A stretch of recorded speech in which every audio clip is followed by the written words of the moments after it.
dépôt de votre dossier de création d'entreprise au Centre de formalité des entreprises compétents, vous devrez déterminer le régime d'imposition des bénéfices ainsi que le régime d'imposition de la TVA de votre entreprise.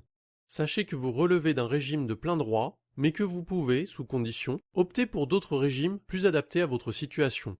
Votre choix devra tenir compte notamment de la forme de l'entreprise créée, exercice de l'activité en nom propre ou sous forme de société commerciale, votre chiffre d'affaires prévisionnel, la nature de l'activité exercée. La détermination de votre régime d'imposition se fait en 2 étapes. Il convient de déterminer, en premier lieu, le type d'imposition de vos bénéfices, impôt sur le revenu ou impôt sur les sociétés.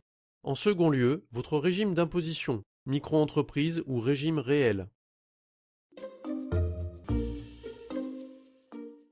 Si vous exercez votre activité en entreprise individuelle, ou si vous êtes une personne physique associée d'une société soumise à l'impôt sur le revenu de plein droit, ou sur option, les bénéfices réalisés sont soumis au barème progressif de l'impôt sur le revenu dans la catégorie des bénéfices industriels et commerciaux.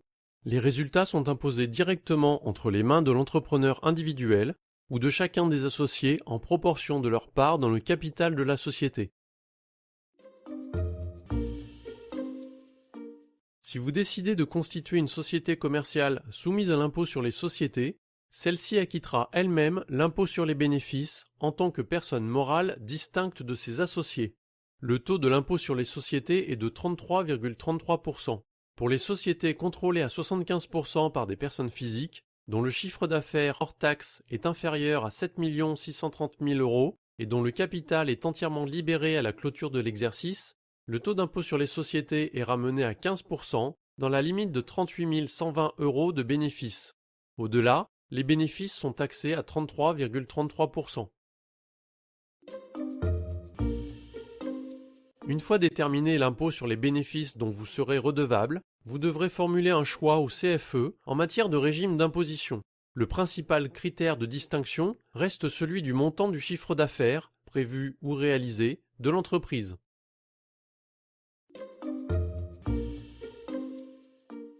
Il est applicable aux entreprises individuelles ou auto-entreprises dont le chiffre d'affaires annuel hors taxe n'excède pas 82 200 € pour les entreprises d'achat-revente, vente de denrées à emporter ou à consommer sur place, prestations d'hébergement, 32 600 € pour les entreprises de prestation de services.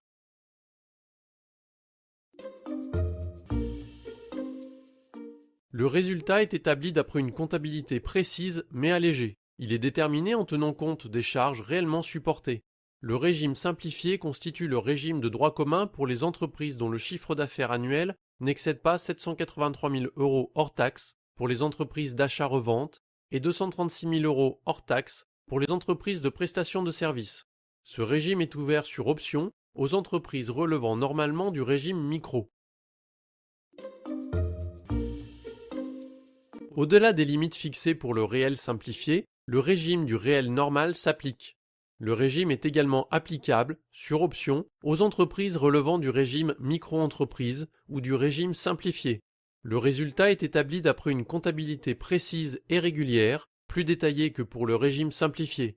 Davantage de tableaux comptables et fiscaux sont à joindre à la déclaration de résultats.